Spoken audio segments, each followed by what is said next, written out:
today's the theme of today of the moment is anger and fear. It's two emotions which are so popular amongst golfers, whatever class you are, whether you're top golfer or a beginner, it doesn't matter.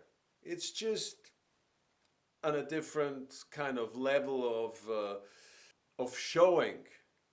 The anger and the fear is the same at the top golfer, whether it's Tiger Woods or just a beginner. But obviously, the fear of a Tiger Woods to make a fresh air shot is not existing. But there's different kinds of fears and different kind of anger. It's like if he doesn't hit the green from 250 yards, then he's kind of angry.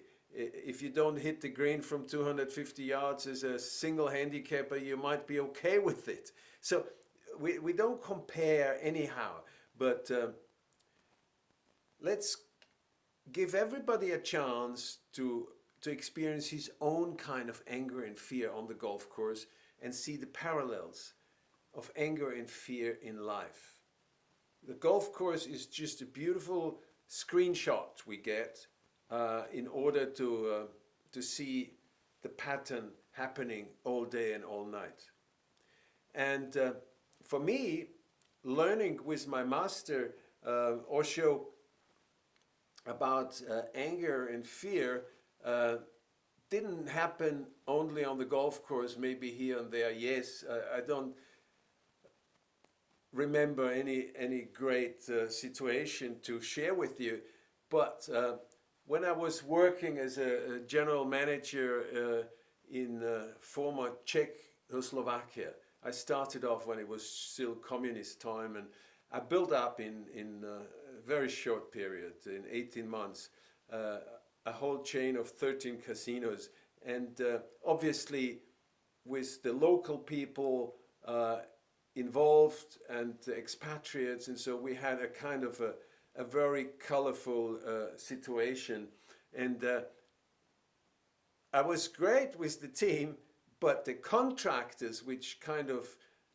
built the casinos, who had this kind of communist background, and they didn't know how to deal with the situation, that was a real challenge.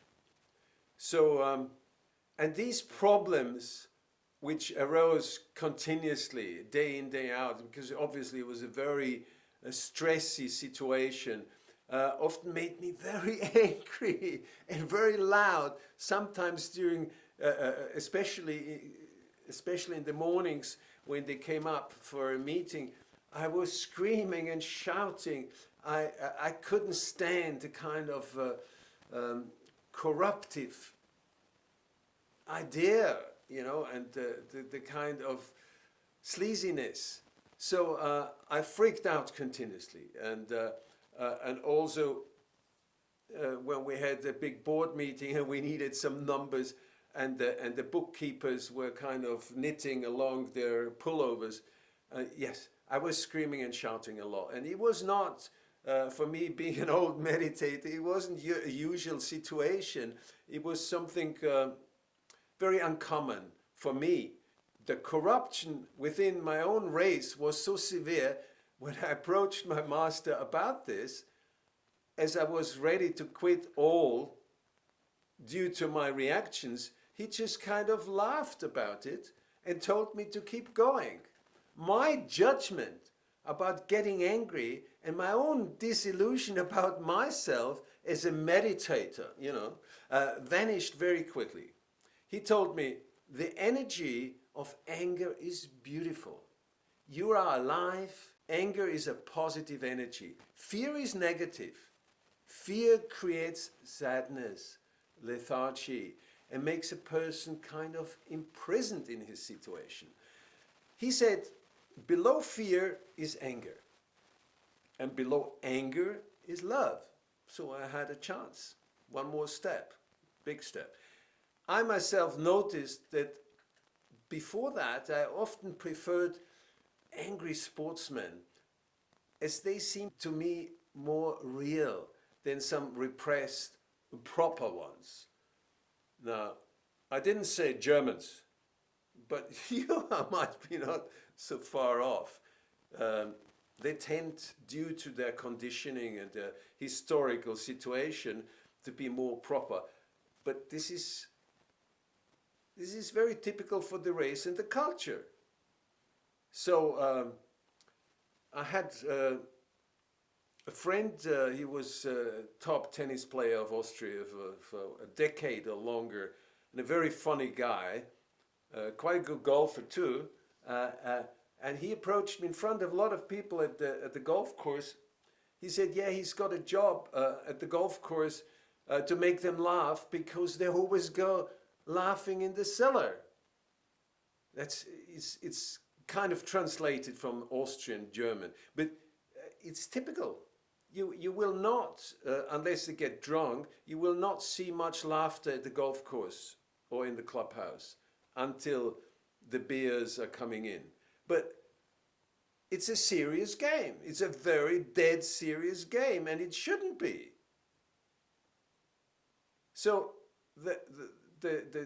talking about fear and anger, of course, the best level of being in life and on the golf course and in a tournament is a certain watchfulness, a distance to one's own emotions. But be assured, there is no shortcut in this direction. You cannot say, "No, I'm kind of in the future, I'm going to be more distant and I'll leave my emotions aside." No, no, no, no, no. It doesn't work. You have to go through your emotions and find this kind of stillness and awareness and distance within your meditation until this happens. And the worst thing is trying to repress your kind of emotions, your anger and your fear, because then it comes up, the mind comes up and hits you even worse. And you know all these experiences, your own experiences, and what you can watch on TV about top golfers in the moments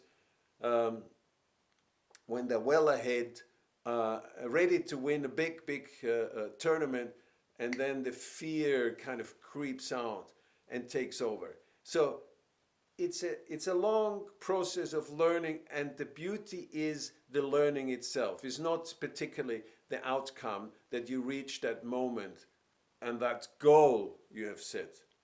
We have said several times there is no goal in meditation. The meditation itself is the goal.